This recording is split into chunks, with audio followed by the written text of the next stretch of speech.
Hey everyone, Brendan Snyder here. How are you? Thanks so much for joining me and welcome to another episode of New Music Finds, where I like to collect together all the different things that I purchased over the past week and I get it from different places.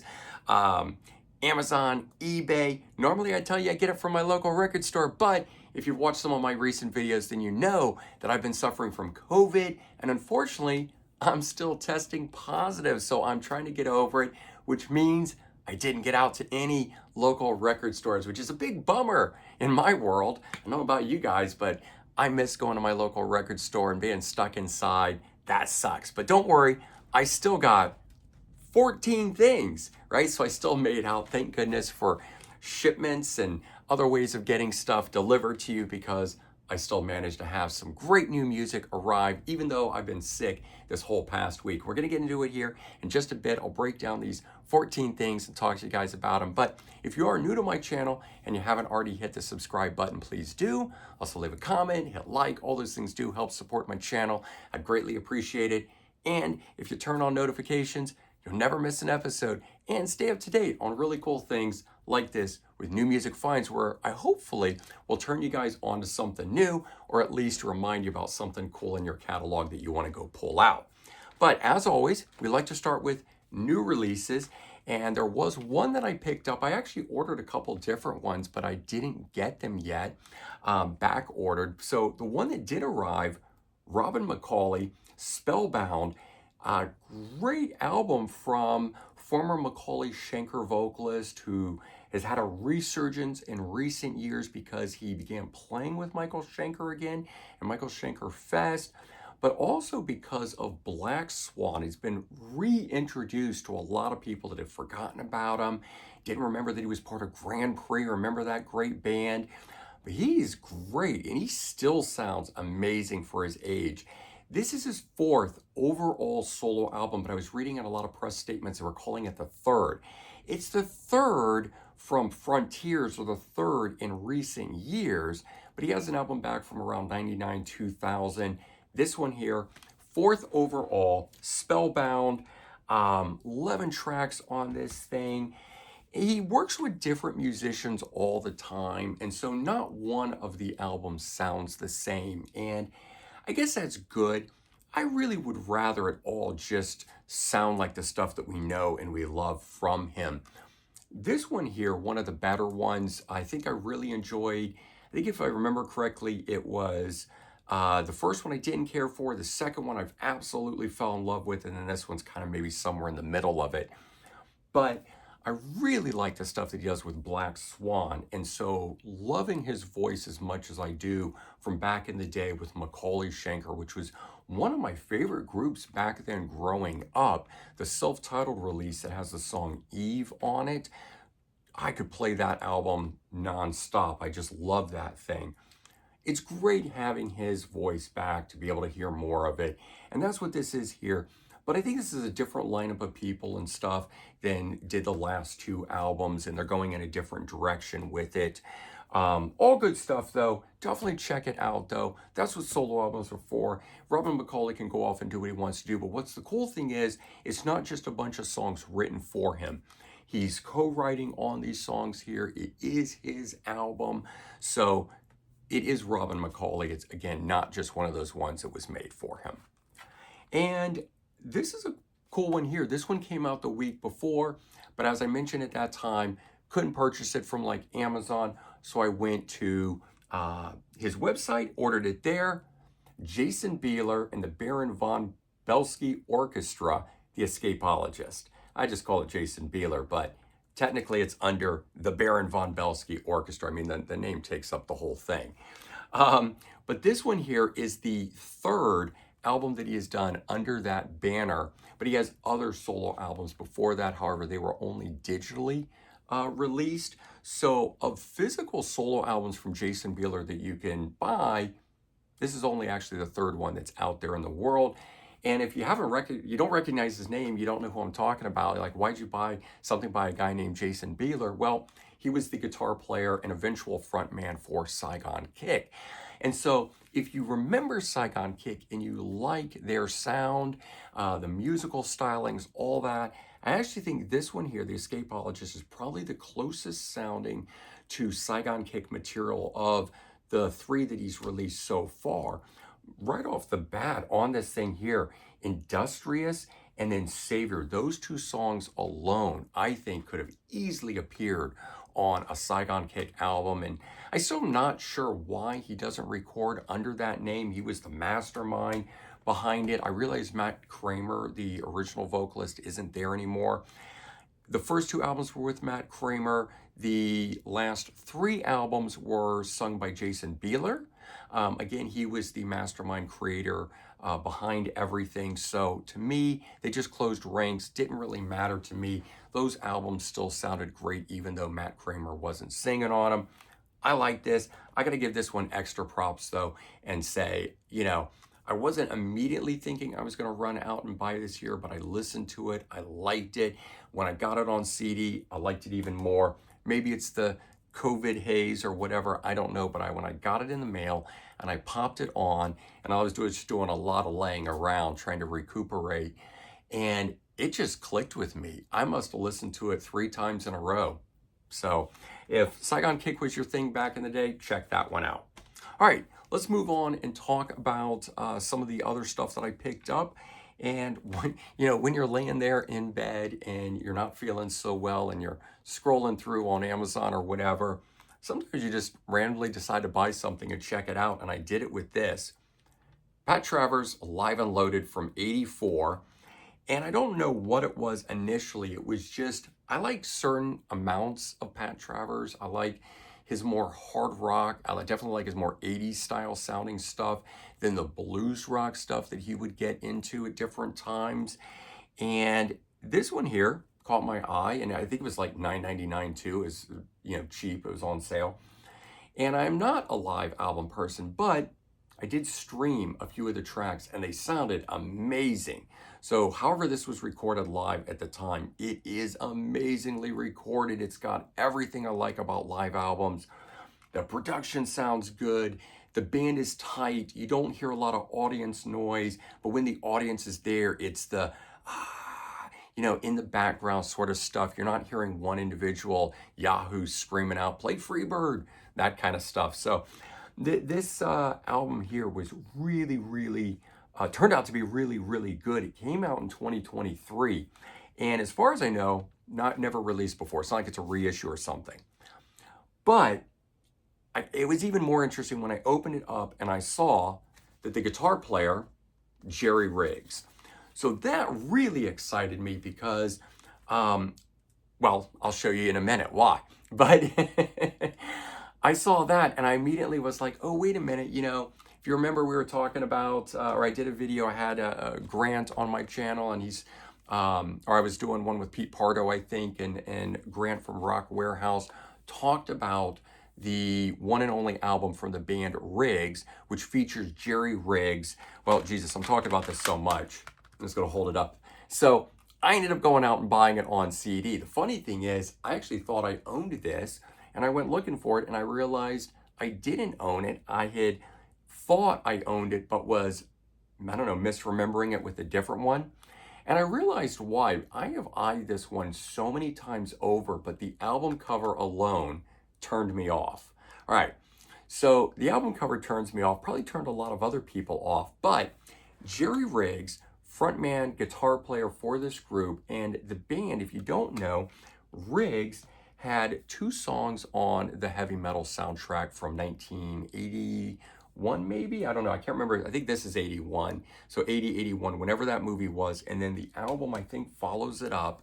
But unfortunately, the album didn't do a whole lot of anything. And I like those songs on the heavy metal soundtrack. I even know the music of this. I didn't know that I knew the song on here. Where is it on here? Ready or Not. It's the opening track. So the song Ready or Not on there.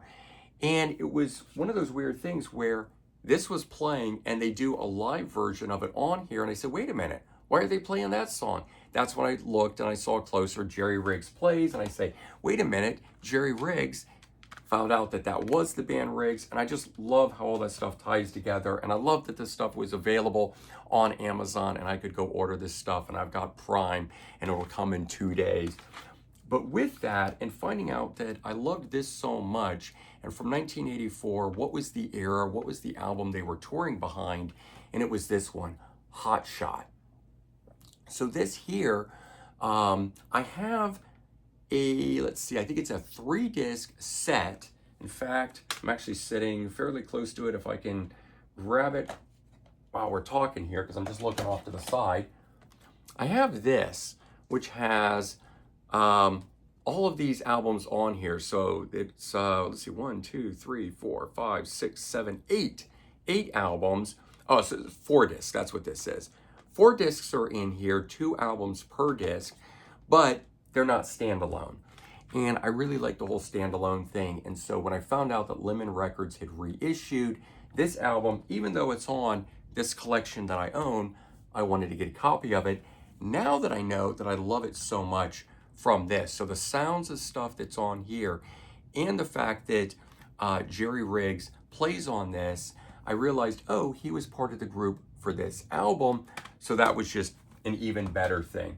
And while I don't have the album out next to me that I can pull out and show you, School of Hard Knocks in 1990, because Pat Travers didn't record another album between this one, which is, I want to say 1984, until 1990. So 6 years went by. He lost his deal with Polygram at this point, and he didn't get it back until he got on a small label in 1990 and released School of Hard Knocks. But Jerry Riggs stayed with him that whole period, and he records on that new album, including, I think, having 3 songwriting credits. And I already had that album, but that one doesn't have near the vibe and feel of this and also of this. So same sort of thing, like if you like this, you're gonna like this, or if you like this, you're gonna like this.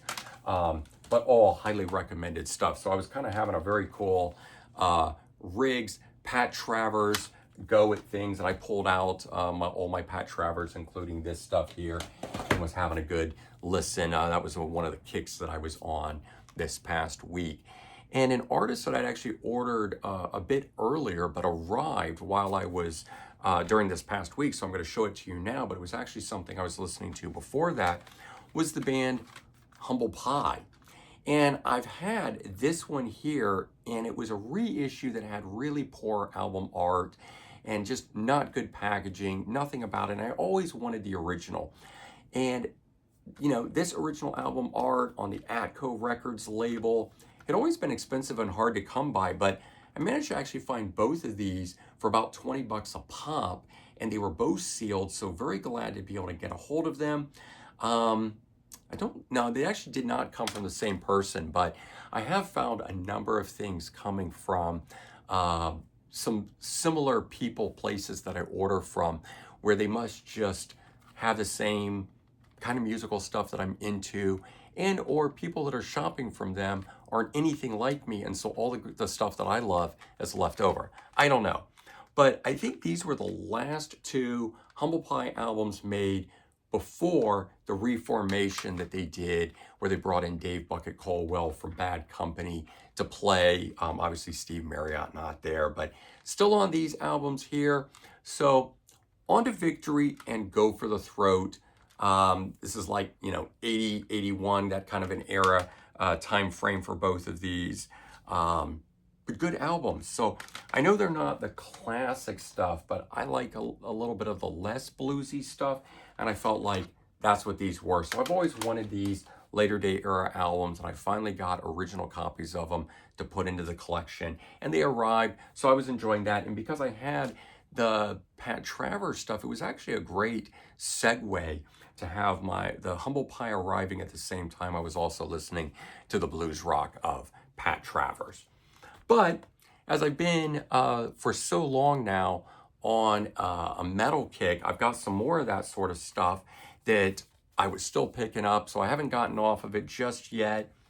German band Sinner, No Place in Heaven, the Noise Years from 84 to 87. So they put out 4 albums for that label before breaking up, and then later they would reform. And they've been around ever since about 95 on. They've been around, and Matt Sinner pops up in a lot of different projects and groups. He was in Primal Fear, but he pops up wherever like Magnus Carlsen is, and David Redman, and it's just like where these different guys go, he goes.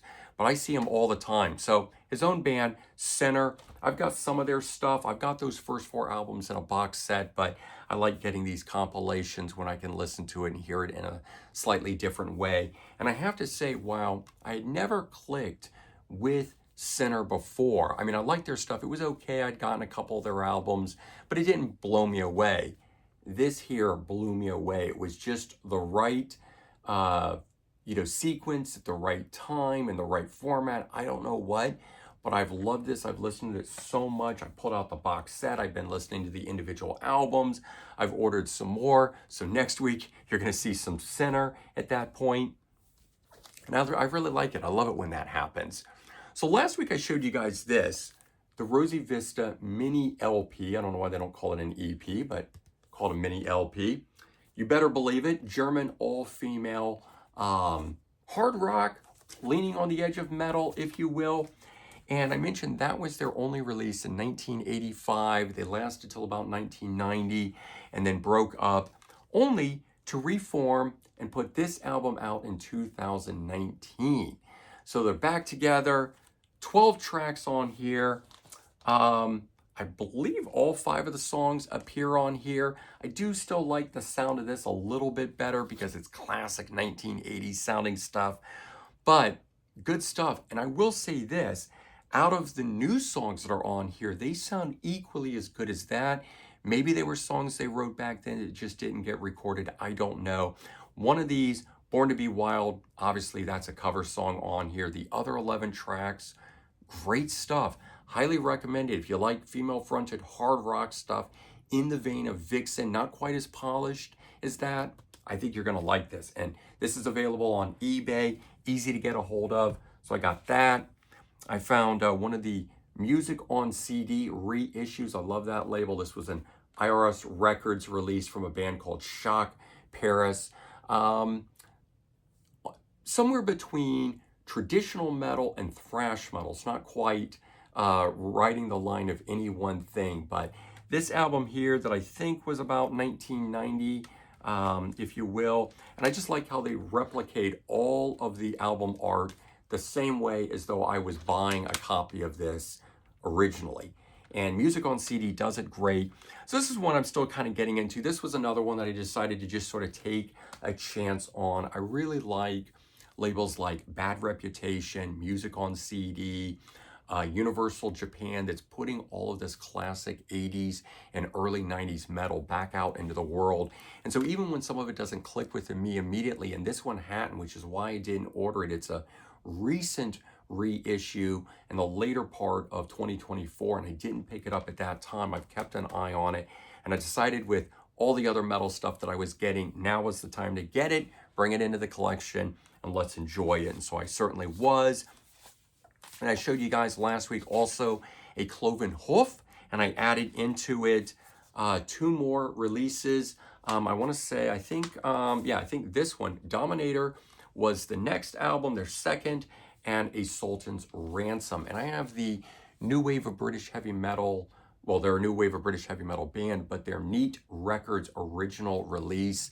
And I can't remember if it's a self-titled or has a title to it, but I have the debut, and then the bass player who runs the group, sort of the way Steve Harris does in terms of Iron Maiden. The band breaks up, he puts together, this guy, a new version of the group. They come out and they put out 2 more albums, and I don't know if they break up or they don't break up, but a different version of the band gets together later. And then, the only consistent guy is the bass player, but it all has a consistent sound throughout it. And I happen to really like these. These are definitely very, if you take the New Wave of British Heavy Metal, raw sounding Iron Maiden style stuff, but you mix it in with the 80s stuff, sort of the what I think of as the seventh son of a seventh son, meaning where synthesizers merged with Iron Maiden. That's kind of what this is. Obviously Iron Maiden, heads and shoulders above this stuff, but I hear a lot of the sound of Maiden in this, and I love New Wave of British Heavy Metal style music. And so Cloven Hoof, a band that actually comes from that era, 2 of their albums from the 80s, back in print, so I was really glad to get a hold of those. In fact, I want to point this one out. A Sultan's Ransom. Paid 24 bucks for it, and oftentimes a lot of these HR Records ones they're European imports. But I got it, and I opened it, and I thought, wow, it's very heavy for it. And I found out there's a DVD in here of which they don't mention anywhere on this that it's in here. And so I was super surprised that there's no information on the backside. There was no sticker on it. This one doesn't get any of that in it. And so this one here, just like a straight reissue, but this one gets not only a DVD, but the booklet gets like a full write-up and pictures and everything that's in it. And it's on the same label. So I'm not really sure why that is. One was obviously done before the other one. Maybe they decided to invest more. Maybe this one wasn't as popular. This one was more popular. Again, 100 different reasons about why that could be. All right. And I'm definitely getting into some heavier style stuff. I've talked about it. Yeah, I know you guys have pushed, always asking me about death metal and extreme metal and some of these other genres. But I always have still lived right on the edge of thrash, and I usually don't get any heavier than Slayer, Sepultura, some of those artists. This is one that's a little heavier sounding vocally than stuff that I normally would listen to, but I actually really enjoy it, at least musically. The stuff is amazing. Destruction. And I know some of you guys out there had been recommending it because they're one of the German metal bands, one of the thrash pioneers, the big four of German thrash, Destruction being one of them, but Live Without Sense. So this was the only album that Sound Exchange had.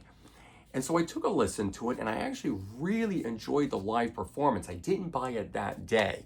This was a couple weeks back, but it's been in the back of my mind. And I threw it into my wish list on Amazon, and it's just been sitting there. And I finally said, you know what? I'm thinking about it. Just get it. Just to have it. Don't, stop thinking about it. And I did, and I gotta say, I really enjoy it. The vocal stylings are more in line with Exodus style. Not Paul Bailoff, Steve Souza, more in line with his vocals. And so if you like Exodus style vocals and that style thrash, but you don't know Destruction, I recommend checking out the earlier stuff. I couldn't get into the present day stuff, which the vocal stylings, it's the same singer, just sounding much heavier and more on that line of the death metal sound. And while not a growl, just more along those lines. And I was turned off by the new stuff. It wasn't until I went back and I checked out their earlier albums, which I liked, but this live one I actually really, really enjoyed. All right, and the last thing here being the band Leash Lord and their debut album, which is called Freedom Rise. This was a reissue on the Eclipse label. It's very hard to come by. Managed to find a copy of it out there. Was glad to get a hold of that. I had these two albums in my collection. What's funny is I had this one years ago, never really gave it too much thought, was thinking about selling it one time, pulled it out to give it another listen, fell in love with it. A while back, I bought this one, not tying together the names of the band and realizing that as much as I enjoyed this, I had another one in the collection and or vice versa. And I did that only recently. Just my eye caught both of these things. And I said, wait a minute, do I have two Leash Lord albums? And I pulled it out and I said, well, geez, if they had two albums, because I thought each of these bands only had one, do they have any more? And they do have a third, which was the first one, and that's how I came across this. So I added it into the collection. And this one here is more in line with like new wave of British heavy metal style stuff, whereas this gets more into like the power metal, the high-pitched vocal screams and stuff. In all, I have to say, I probably like this one, which is Burn to My Touch, Master Control. But this one here, which sounds a little different than those two albums, I found to be more enjoyable this past week than as much as I had enjoyed these. So it's kind of a weird thing. I was listening to this and I was like, oh, I gotta go pull out those others. And then these didn't click with me as much as this one was, but these have clicked with me more in the past. So you never know what mood you're gonna be in. And so those are the 14 things that I picked up. this past week. I hope you enjoyed hearing about all that. I've talked far too much. My voice is really raw and dry at this point. So I'm going to need to cut the camera here and go continue to try to heal and get better. And yeah, like I said, I'm still testing positive for COVID. I still got symptoms from all of this. It just feels like a really bad cold. I don't really have the flu feeling that I did off the beginning of it. I've gotten rid of the fever and I've managed to keep all that under control. And I am on some COVID medications, so trying to knock this thing out. I've talked to a lot of people. A lot of people have said, 10 days to 2 weeks. So I'm in it at this point at about 10 days. So I don't know, hopefully by next time you're seeing this episode or some of the future videos like New Music Find or Music News Roundup on Friday, which will be the next live, newly recorded video, I'll be feeling a lot better. I'll let you guys know. All right, everyone, take care, have a good one, and I'll talk to you real soon. Bye-bye.